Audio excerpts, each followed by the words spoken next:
Hello friends, I am Pooja. Welcome back to my channel. In this video, we will discuss about input and output devices and some internet related terms. So, without any delay, let's start the video. First of all, we will talk about some input devices. Now the question arises, what is input devices? Input devices is that devices by which we can communicate with our computer. यानी कि जिससे हम अपनी machine को अपने computer को communicate कर सकते हैं, वो क्या होते हैं? वो इनपुट डिवाइसेस कहलाते हैं. There are some input devices, for example MICR.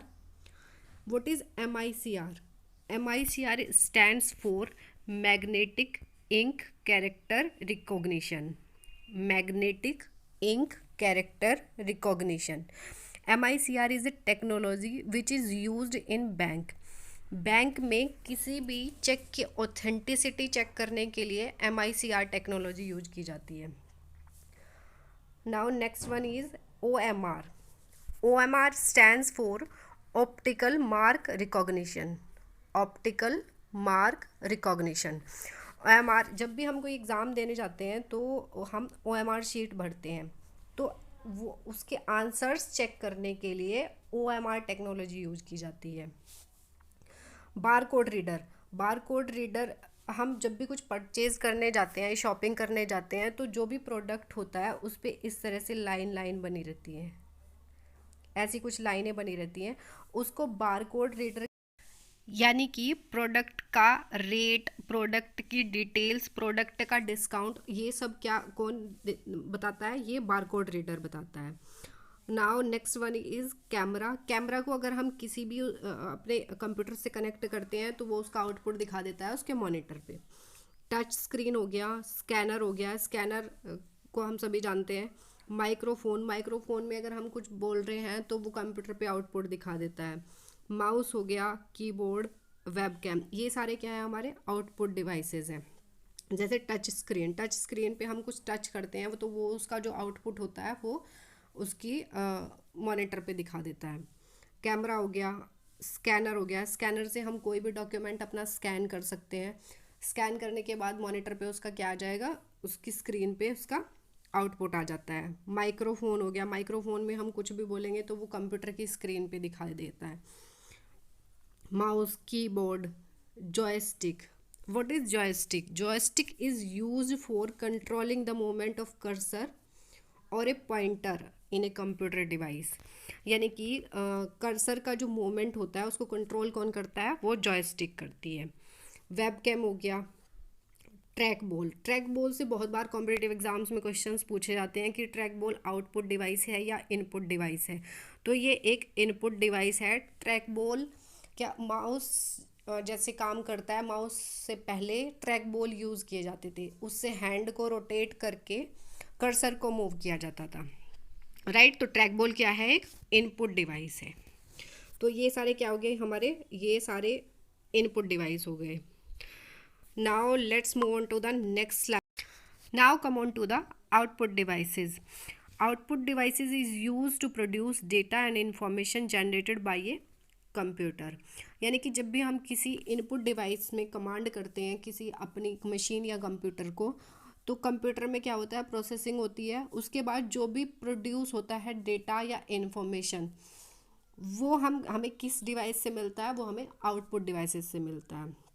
There are some output devices, for example monitor, printer, projector, speaker, headphones और प्लॉटर. स्पीकर से हम किसी भी अपने कंप्यूटर को या मोबाइल फ़ोन को कनेक्ट कर सकते हैं, जिससे हम लाउडली किसी भी चीज़ को सुन सकते हैं या म्यूज़िक सुन सकते हैं. मॉनिटर हमें कोई भी जो भी कंप्यूटर में जो भी प्रोसेसिंग होती है तो उसका आउटपुट हमें किस पे मिलता है? मॉनिटर पे मिलता है, मॉनिटर की स्क्रीन पे मिलता है. हेडफोन्स. हेडफोन्स हम म्यूजिक सुनने के लिए यूज़ करते हैं, जो कि आउटपुट देता है. Plotter is use to make high definition banner. यानी कि जो हम प्रिंटर से काम नहीं कर सकते हैं, यानी कि जो भी हाई डेफिनेशन, अगर हमें कोई भी पेपर बनाना होता है, चार्ट बनाना होता है या बैनर बनाने होते हैं, तो उसके लिए हम प्लॉटर यूज़ करते हैं, जो कि हम प्रिंटर से काम नहीं कर सकते. प्रिंटर क्या करता है, प्रिंटर किसी भी डॉक्यूमेंट को प्रिंट करने के लिए यूज़ किया जाता है। प्रोजेक्टर, जब हम किसी भी काम को बड़ी स्क्रीन पे करना चाहते हैं तो हम प्रोजेक्टर का यूज़ करते हैं, right. So these are the output devices. Now let's move on to the next slide. Now, there are some devices which is considered as input as well as output devices. That is modem and touch screen. आपने घरों में देखा होगा इस तरह की एक device लगी होती है जो कि जिसे मॉडेम कहते हैं। ये जो एनालॉग फॉर्म होती है सिग्नल्स की, जो सिग्नल आते हैं घरों में वो एनालॉग फॉर्म में होते हैं, उनको डिजिटल फॉर्म में कन्वर्ट करने का काम करता है, और जो डिजिटल फॉर्म होती है उसको एनालॉग फॉर्म में कन्वर्ट करने का काम करता है। इसलिए इसे इनपुट और आउटपुट डिवाइस दोनों में कंसिडर किया जाता है। फिर आता है टच स्क्रीन। टच स्क्रीन में हम अगर किसी भी ऐप को टच करते हैं या कोई भी इंफॉर्मेशन गेट करने के लिए हम टच करते हैं तो वो उसका आउटपुट तुरंत दिखा देता है, इसलिए टच स्क्रीन को इनपुट और आउटपुट डिवाइस दोनों कहा जाता है, राइट। फ्रेंड्स, अब क्वेश्चन अराइज होता है कि why do we need to make so many input और output devices.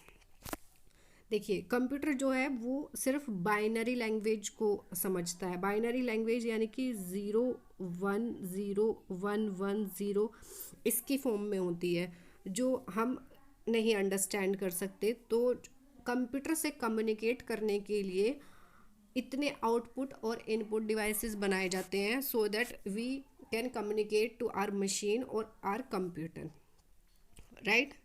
Let's move on to the next slide. Now come on to the some important terms related to internet. Bit is the smallest unit of internet data. Bit जो है smallest unit होती है किसकी, internet data की। 1 bit is equal to किसके होता है, 1 binary digit के, यानी कि एक बिट एक बाइनरी डिजिट के इक्वल होता है। 4 बिट मिलाकर क्या बनता है, 1 निबल बनता है, यानी कि 1 निबल किसके इक्वल होता है, 4 बिट के। निबल पे क्वेश्चंस बहुत बार पूछा गया है एग्जाम्स में। 1 nibble is equal to 4 bit. 8 bit is equal to 1 byte. 8 bit is equal to 1 byte के होता है। 1024 byte is equal to 1 kilo byte. अब हम बिट की बात नहीं कर रहे हैं, अब हम बाइट की बात कर रहे हैं। 1 byte is equal to 8 bit होता है, यानी कि एक बाइट 8 बिट को मिलाकर बनता है।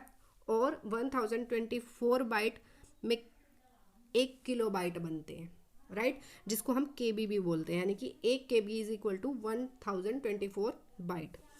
1024 केबी यानी कि kilo byte is equal to 1 mega byte होता है, यानी कि 1024 kilobyte is equal to 1 megabyte, यानी कि एमबी। एमबी किसे हम बोलते हैं, 1024 केबी को। 1024 केबी, सॉरी यहाँ पे 1024 MB is equal to 1 gigabyte, यानी कि 1 GB. 1024 MB is equal to 1 gigabyte होता है, right. Let's move on to the next slide. 1024 gigabyte यानी कि GB is equal to 1 terabyte. 1 terabyte किसके इक्वल होता है, 1024 गीगाबाइट की।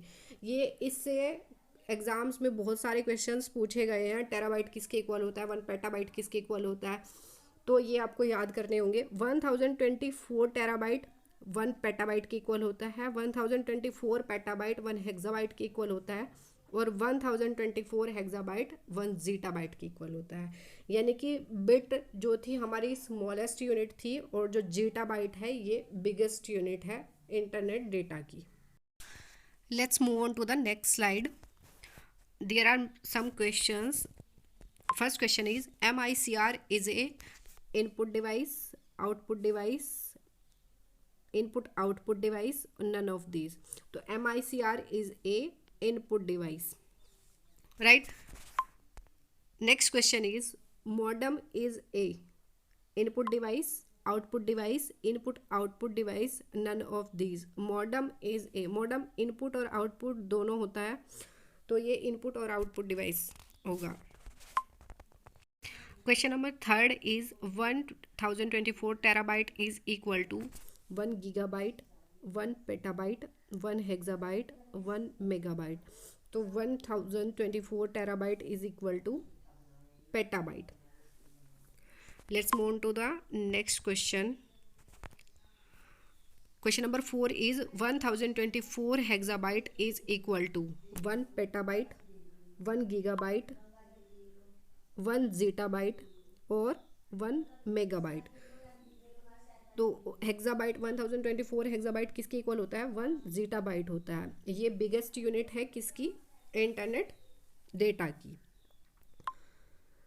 Next question is 1 byte is equal to 1 bit, 4 bit, 8 bit, none of the above. So this question is for you friends, and make sure to answer this question in the chat box given below. And that's all from my side. If you like the video, please like and subscribe. Thank you.